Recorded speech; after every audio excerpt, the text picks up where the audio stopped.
Bismillahirrahmanirrahim. Assalamu alaikum. Here is Dr. Rabi Yasmin Khosa. I hope you guys will be fine. Our subject is waves and oscillation. Let's see what we have today.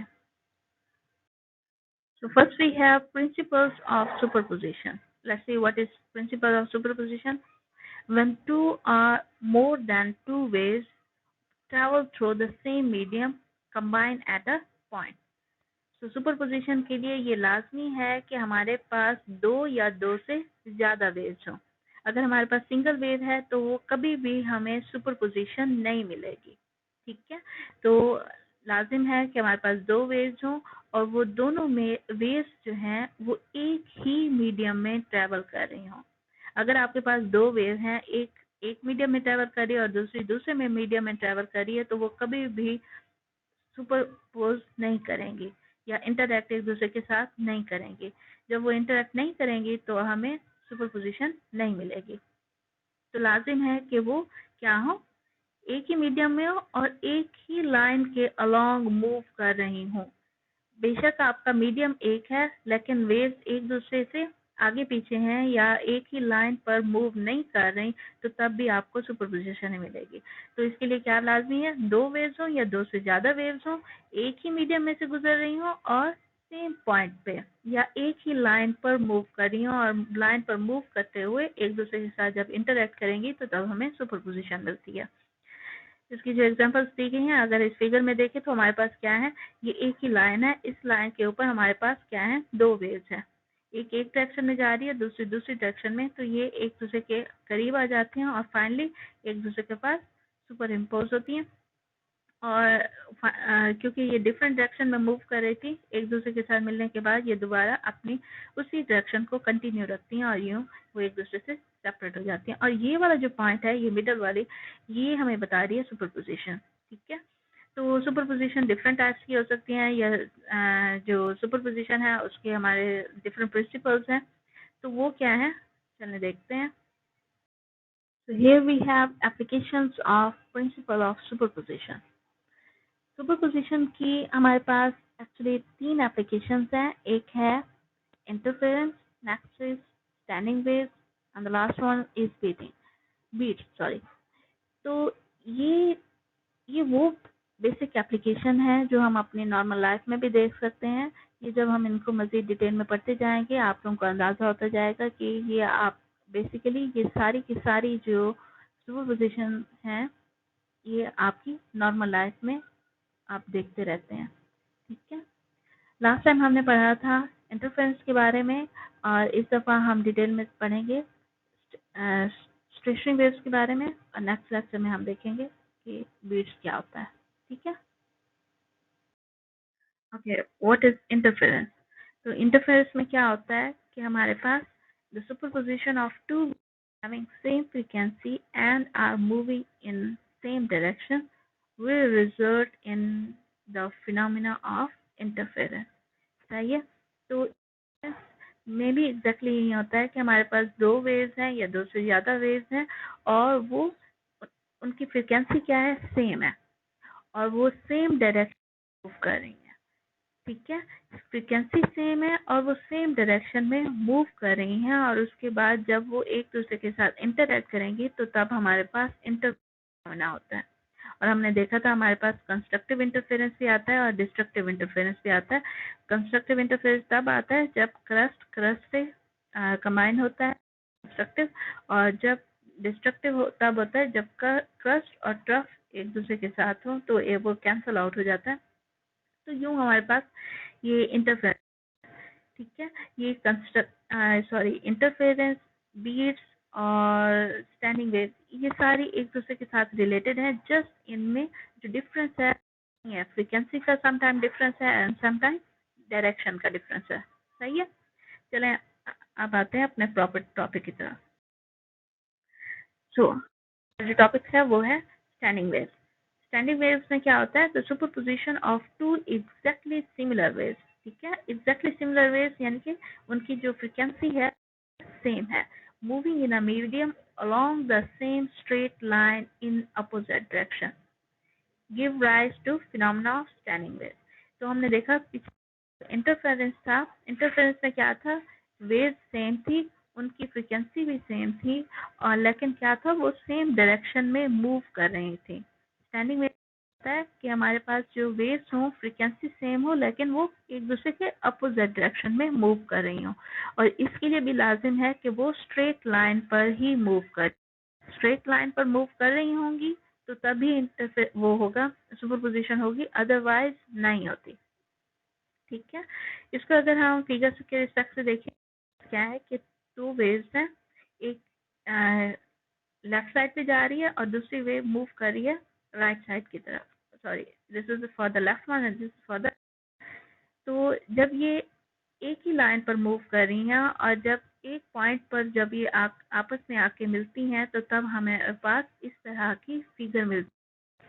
तो इसको जो ये waves हैं ये हमें standing waves की तरह मिलती हैं, और इसको हम स्टैंडिंग वेव्स इसलिए भी कहते हैं क्योंकि जब ये हमें, आप ये इसको घर में भी एक्सपेरिमेंट कर सकते हैं, तो ये जो हमें वेव्स हैं ये दिखने में क्या लगती हैं, ये स्टैंडिंग है और ये स्टिल नजर आती हैं, लेकिन ऐसा होता, असल में ये दोनों वेव्स जब आपस में डिफरेंट डायरेक्शन से आके एक दूसरे के साथ इम्पोज होती हैं तो तब एक हाई मैक्सिमम एम्पलीट्यूड मिलता है और 2 पॉइंट्स पर मिनिमम एम्पलीट्यूड मिलता है। तो इस तरह की जो वेव्स होती हैं उसको हम, ओके, यहाँ पे हम मजीद पढ़ते हैं स्टैंडिंग वेव्स के बारे में। Okay, in standing waves there are certain points on the string which do not vibrate, that is their amplitude of vibration is zero, such points are called nodes। ठीक है, फर्स्ट करें कि हम ये जो स्टैंडिंग वेव्स हैं उनको हम प्रोड्यूस करते हैं एक स्ट्रिंग में। ठीक है, जब वो स्ट्रिंग में आप प्रोड्यूस करोगे तो इस तरह की आपको ये वेव्स उसमें प्रोड्यूस होती हैं। ठीक है, तो ये ऑब्जर्व किया गया है कि जब ये स्टैंडिंग वेव्स प्रोड्यूस होती हैं तो उनमें जो एम्पलीट्यूड है वो वेरी करता है। ठीक है, टाइम के साथ साथ, तो वो जो एम्पलीट्यूड वेरी कर रहा होता है उस वेरी एम्पलीट्यूड को डिफरेंट उनको नाम दिया गया है। ठीक है, वो क्या है कि जब वो एम्पलीट्यूड ऑफ वाइब्रेशन जीरो हो तो उस पॉइंट्स को हम क्या कहते हैं, नोड कहते हैं। और between two nodes there is a point where the amplitude of vibration is maximum, such points are called antinodes। ठीक है, तो जहाँ पे एम्पलीट्यूड ऑफ वाइब्रेशन क्या हो, जीरो हो तो उसको हम नोड्स कहेंगे, और जहाँ पे एम्पलीट्यूड ऑफ वाइब्रेशन मैक्सिमम हो तो उसको एंटी नोड्स कहेंगे। अगर इस आप फिगर में देखें तो इस फिगर में लेट्स सपोज ये आपका एक्स एक्सिस है and this one is Y axis, और वाई एक्सिस हमें क्या बता रहा है कि ये जो वेव्स हैं अलोंग वाई एक्सिस कितनी ऊपर नीचे की तरफ आ रही हैं, वाई एक्सिस में पॉजिटिव और नेगेटिव डायरेक्शन में। ठीक है, तो इसका ये जो y एक्सिस है ये असल में क्या है, इसका एम्पलीट्यूड है। अगर हम इन वेव्स को देखें तो इनका जो y एक्सिस है वो वेरी हो रहा है। यहाँ पे ये जो पॉइंट्स है यहाँ पे y एक्सिस मैक्सिमम है, तो इसका मतलब ये है कि इसका नाम क्या है, एंटीनोड्स। और जहाँ पे y एक्सिस की वैल्यू ऑलमोस्ट जीरो हो जाती है उसको हम क्या कहते हैं, नोड्स कहते हैं। और इन पॉइंट्स पर क्या है, amplitude of vibration almost zero है, और इन पॉइंट्स पर amplitude of vibration is maximum. ठीक है, तो ये स्टैंडिंग वेव्स में ऑब्जर्व किया गया है। स्टैंडिंग वेव्स में दो तरह की खसूसियत पाई जाती हैं, इनमें नोड्स और एंटी नोड्स एग्जिस्ट करते हैं, और ये नोड्स और एंटी नोड्स उनके एम्पलीट्यूड की वजह से होते हैं या एम्पलीट्यूड के रिस्पेक्ट से देखे जाते हैं। ठीक है, okay, let's see here mathematical analysis of standing waves। Okay, पिछली स्लाइड्स में हमने स्टैंडिंग वेव्स के बारे में पढ़ा, हमने देखा वो कैसे नज़र आती हैं, कैसे प्रोड्यूस किया गया, उनमें नोड्स थे, एंटी नोड्स थे, और ये उनकी फिजिकल स्टफ था। अब यहाँ पे हम देखते हैं मैथमेटिकल एनालिसिस कि मैथमेटिकली हम उसको किस तरह से प्रूव कर सकते हैं। तो इसको प्रूव करने से पहले अगर हम पीछे की तरफ जाएं और अगर आप देखें कि स्टैंडिंग वेव्स प्रोड्यूस कैसे हुई थी। स्टैंडिंग वेव्स में था हमारे पास कि स्टैंडिंग वेव्स के लिए हमें 2 या 2 से ज़्यादा वेव्स चाहिए, ठीक है। तो सिंपलेस्ट कंडीशन अगर आप ले लो तो हमें 2 वेव्स चाहिए। सो 2 वेव्स ऐसी हों जिनकी सेम फ्रीक्वेंसी हो but they are moving in a opposite direction, ठीक है। तो ये हम चीज़ लेंगे और उसको हम मैथमेटिकली फॉर्म में एक्सप्रेस करेंगे और इसका हम आंसर लेंगे। तो हमारे पास क्या है, 2 वेव्स हो, सेम फ्रीक्वेंसी हो लेकिन अपोजिट डायरेक्शन में मूव कर रहे हो। तो मैथमेटिकली हम उसको कैसे लिखेंगे, फर्स्ट करें हमारे पास एक वेव ये है और उस वेव का हमारे पास क्या है, Ym sin kx minus omega T. तो ये हमारे पास साइनोसाइडल वेव है और वो वेव क्या है, राइट डायरेक्शन में मूव कर रही है, अगर हम उसको इस तरह से दिखाते हैं, ठीक है। उसके बाद जो दूसरी वेव है वो क्या है, वो भी एग्जैक्टली सेम है, सेम फ्रीक्वेंसी है और सेम वो साइनोसाइडल वेव है, लेकिन वो क्या है, लेफ्ट डायरेक्शन में मूव कर रही है। तो इनको एक राइट में जा रही है और दूसरी लेफ्ट में जा रही है, तो इनको हम डिस्प्ले करेंगे, एक को पॉजिटिव से और दूसरी को नेगेटिव के रिस्पेक्ट से। तो जो हमारे पास जो राइट डायरेक्शन में जा रही है उसको हम क्या करें, वो नेगेटिव डायरेक्शन में, और दूसरी जो लेफ्ट को जा रही है वो क्या है, पॉजिटिव। तो यहाँ पे आप अगर आप देखें ये सेम फ्रीक्वेंसी सारा कुछ सेम है, जस्ट उसकी डायरेक्शन क्या है, चेंज है, और उसको हमने प्लस और नेगेटिव साइन के रिस्पेक्ट से दिखाया है, ठीक है। अगर ये अब हमारे पास क्या आ गई, 2 वेव्स हो गई, डिफरेंट डायरेक्शन में मूव कर रही हैं। और सुपरपोजिशन क्या होती है, जब वो डिफरेंट डायरेक्शन में मूव कर रही हो और फिर एक पॉइंट पर आके एक दूसरे के साथ मिले, तो उसको क्या कहेंगे, सुपरपोजिशन। तो अब हमने स्टैंडिंग वेव्स लेनी है तो इन दोनों वेव्स को पर सुपरपोजिशन का रूल अप्लाई करेंगे और वो क्या होगा, रिजल्टेंट वेव क्या होगी, वो सम होगा वेव 1 प्लस वेव 2 की। तो ये हमारे पास क्या है, मैथमेटिकल एक्सप्रेशन है सुपरपोजिशन का, ठीक है। तो जस्ट नेक्स्ट में क्या किया कि वेव 1 की इक्वेशन एड अप कर दिए और वेव टू की यहाँ पे इक्वेशन, ठीक है, एक राइट डायरेक्शन के लिए और एक नेगेटिव सॉरी लेफ्ट डायरेक्शन के लिए, सही है।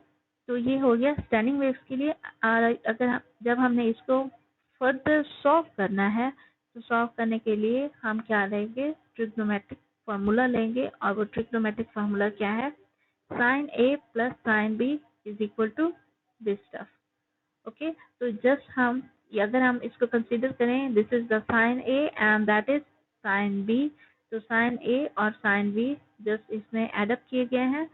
तो तब इस फार्मूला को लगाने के बाद आपके पास ये रिजल्टेंट इक्वेशन आएगी, ठीक है।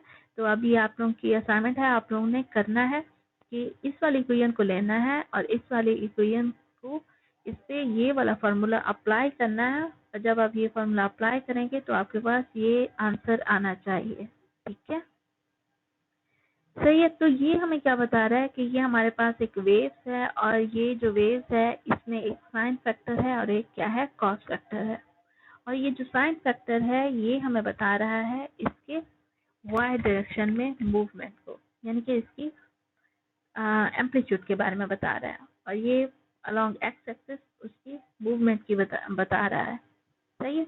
तो इस जो वेव फॉर्म है, ये साइनोसाइडल वेव फॉर्म है, इसमें हमारे पास ये वाला जो साइन फैक्टर है ये इसका क्या है, एम्पलीट्यूड है, और ये इसकी फेज और इसकी वेलोसिटी के रिस्पेक्ट से लेंगे, मूवमेंट के रिस्पेक्ट से, ठीक है। मजीद हमने ये इस इक्वेशन से हमें पता चल गया कि ये हमें स्टैंडिंग वेव मैथमेटिकली हम यूं फाइंड आउट कर सकते हैं, ठीक है। और हमने देखा था स्टैंडिंग वेव्स में हमारे पास क्या होते हैं, नोड्स भी होते हैं और एंटी नोड्स भी होते हैं, और ये नोड्स और एंटी नोड्स हम फर्दर फाइंड आउट कर सकते हैं एग्जैक्टली इसी इक्वेशन से, और इस इक्वेशन में से जो बेसिक पार्ट है वो क्या है, एम्पलीट्यूड, और इस एम्पलीट्यूड से हम फाइंड आउट कर सकते हैं। So here we have conditions for antinode. Already we have studied what is antinode. Antinode वो पॉइंट होता है जहाँ पर एम्पलीट्यूड स्टैंडिंग वेव्स में मैक्सिमम हो। अगर हम इस फिगर में देखें, इस फिगर में ये जो पॉइंट्स हैं जहाँ पे amplitude along Y axis maximum है वो हमारे क्या है, एंटीनोड्स हैं, ठीक है। और अगर मैथमेटिकली अगर हम देखें तो वो जो लास्ट स्लाइड में हमने ड्राइव की थी स्टैंडिंग वेव्स की इक्वेशन, उस इक्वेशन में जो साइन फैक्टर था वो हमारे पास क्या है, एम्पलीट्यूड के बारे में बता रहा है। तो ये वाली जो टर्म है ये क्या है, एम्पलीट्यूड के रिस्पेक्ट से हमें बता दिया, ठीक है। तो इसमें जो साइन के एक्स है ये अलॉन्ग वाई एक्सिस है, और इसी ही पार्ट से हम एम्पलीट्यूड मालूम कर सकते हैं, हम अपनी स्टैंडिंग वेव्स की नोड्स और एंटी नोड्स को मालूम कर सकते हैं। ठीक है, यहाँ पे हमें क्या करना है, कंडीशन फॉर एंटी नोड।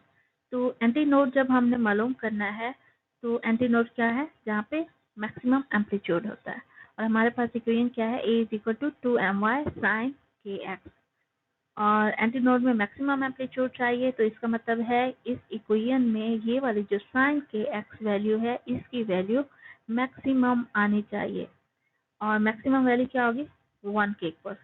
और जब ये वैल्यू हमारे पास 1 के इक्वल आएगी तो तब हमें मैक्सिमम एम्पलीट्यूड मिलेगा। और ये मैक्सिमम वैल्यू हमारे पास कैसे आ सकती है, अगर के एक्स की वैल्यू π/2, 3π/2, 5π/2 हो तो, और क्योंकि साइन π/2 की वैल्यू क्या होती है, 1 आती है, तो तब हमें मैक्सिमम एम्पलीट्यूड मिलेगा।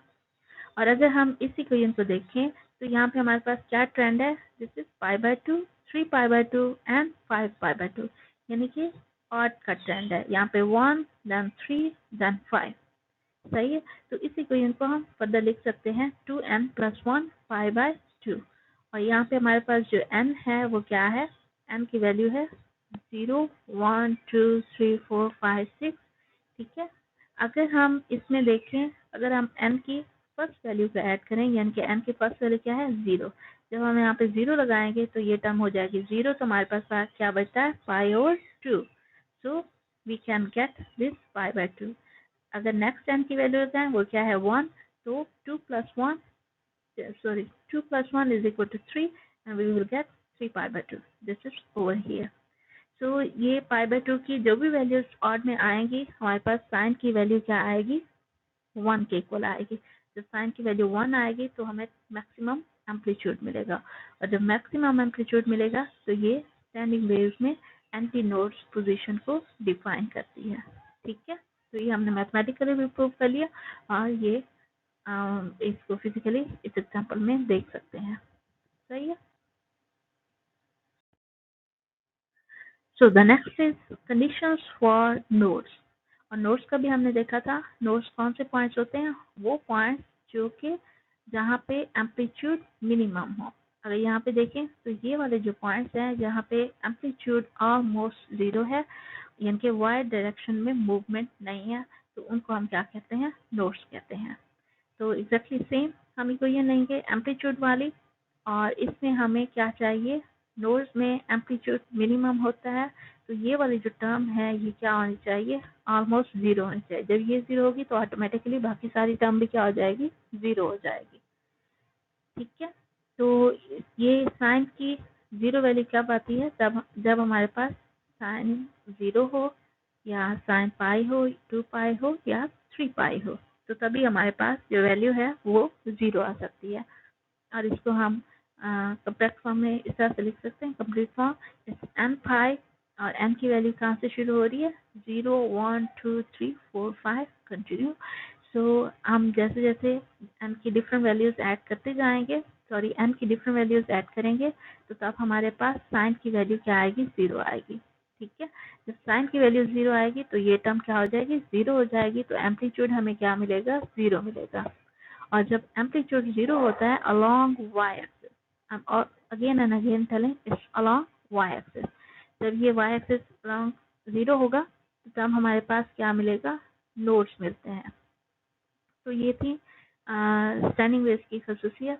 स्टैंडिंग वेव्स में क्या था, स्टैंडिंग वेव्स में हमारे पास 2 या 2 से ज़्यादा वेव्स होने चाहिए जो सेम मीडियम में मूव कर रही हो और उनकी सेम फ्रीक्वेंसी हो, और लेकिन वो मूव क्या करें in opposite direction but along the same line.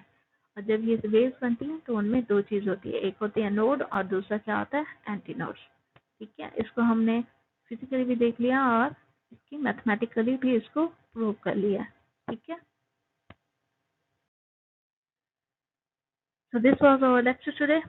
अगर आप लोगों को कोई भी डिफिकल्टी इसमें फील हो तो आप मुझसे कमेंट कर सकते हैं। ये कोई कोई डिफिकल्ट टॉपिक नहीं था। आई होप आप लोगों को इसकी समझ आई होगी। सो सी यू नेक्स्ट टाइम, तब तक के लिए अल्लाह हाफिज़।